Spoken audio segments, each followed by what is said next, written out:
things continue to go downhill and fast for Disney. Their stock, as it stands right now, Disney was never worth more than in February 2021. Post-Coof, Disney Plus boom. Let me repeat. In February 2021, Disney was worth the most it ever was in history. In February 2021. Do you know also what happened in February 2021? Probably saw the thumbnail. You're probably making a pretty good guess. Gina Carano was fired. Gina Carano was fired in the month in which Disney was worth the most it was ever worth in history. Their market cap that day was $341 billion. Disney's market cap right now is $203 billion. It has lost $138 billion in value since firing Gina Carano. Now, of course, is it, all related? Of course not. But the firing of Gina Carano was indicative of a direction that the company wanted to go. It was indicative of the new era of Disney where they were making so much money, they got to, with impunity, simply say, propaganda over profit. Look how much money we're worth, propaganda over profit. They lost $140 billion, had to bring back their old CEO, Bob Iger. By the way, Bob Chapek was the CEO when they fired Gina Carano. If you had invested in Disney 5 years ago, your return on investment would be minus 5%. Okay? If you had invested in Disney 3 years ago, your investment would be at minus 41%. So your $1 million investment would be worth $690,000. If my math is $590,000, sorry, $590,000. That's wild. And now they've come out and they're, they sent a letter to their viewers, their stockholders, begging them to not allow these other two individuals under their board of directors. But if you had invested in Disney 3 years ago, your investment would be worth roughly half today. Don't you think you'd be pretty pissed off? You'd probably be pretty mad. Now, to try and calm down their investors, they increased the dividend, which is kind of like a short-term bribe. They're like, here's some money. And also, please don't screw up our board of directors. Here's some money. We're also going to buy back shares off the market to try and artificially increase the value of the stock by reducing supply. And we're going to cut $7.5 billion in costs. That's what they told their stock investors yesterday. Okay, cool. Very cool. Cool. That does not sound like a company headed in the right direction. Oh, and by the way, 2 days before that, they fired the president of their president of movies, the person in charge of all the Disney remakes. Does that sound like Disney's heading in the right direction? So Patrick McDavid, right? Disney fired Gina Carano the week of February 8th, 2021. Market cap of Disney that day was $341 billion.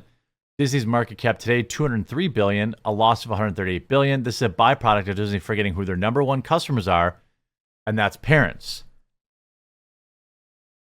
Gina Carano also revealed some interesting things in this interview.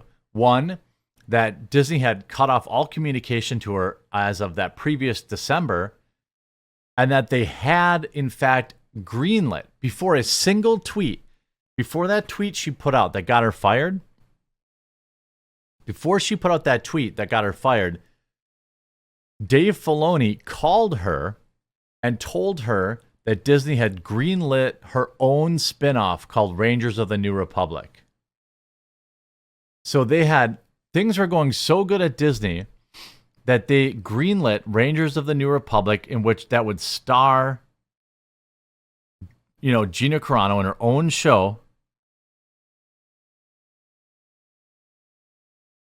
Canceled that, fired her over a tweet, subsequently lost $138 billion, or almost 50% of their net worth. On top of that, here's an article from this summer. Disney theme parks are dealing with shockingly lackluster summer crowds amid high ticket prices, woke battles with DeSantis. Here's why the stock might be too cheap to pass up. Yeah, the company's tanking, but buy the stock. Does that make sense to you? If you look at how Disney's top executives donate their money, by the way, I don't understand donating to politicians at all. I will never understand that. If you do it, then, I'm not judging you for it. It's just something I don't understand. I already give politicians my money unwillingly, and it's called taxation. If you look at the amount of contributions by party, in 2020, Disney executives donated $7.64 million to Democrats, while donating $1.4 million to Republicans. Then you go to 2022, you look at the midterms, it's even bigger stark contrast. Disney executives donate $2.79 million, call it $3 million to Democrats, and a paltry $200K. That's 15 times as much to Democrats. If you actually look, there was a time when it was pretty close. One presidential election cycle in 2000, it's kind of close. Democrats 1.2 million. It was only 2-1 in 2000. Look what happened. It was 2-1 in 2000. It was about even in 2002. Then it began. And the gap got wider. And look at all the money. Look at all the money.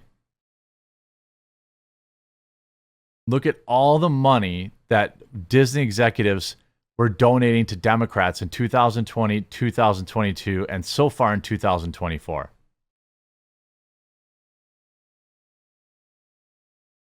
I mean, if you look at it as a percentage in 2024, it is 89% of their donations have been to Democrats. In 2022, 93.11% of all donations went to Democrats. 85% in the 2020 presidential election, 91% in the 2018 midterms, 77% in 2016 election. I wonder if they donated some to Bernie. It's not even close. So, what's interesting to me is that, this is a company that has gotten here's a bigger takeaway too. Look at how much money, how the money has increased since 2016, political donations. Right?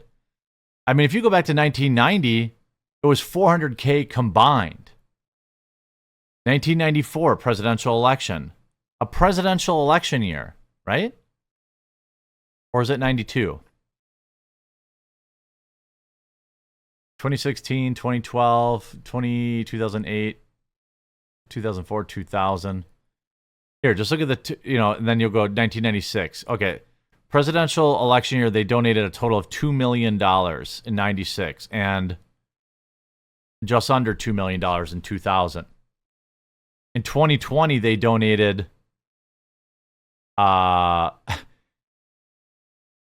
$10 million in total. 11.14 million.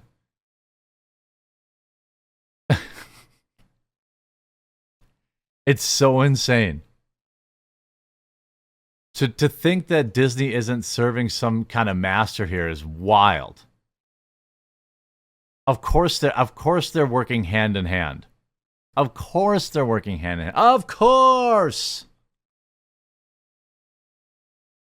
It's wild. Yeah, I'm fine with them circling the drain. 100% fine with it.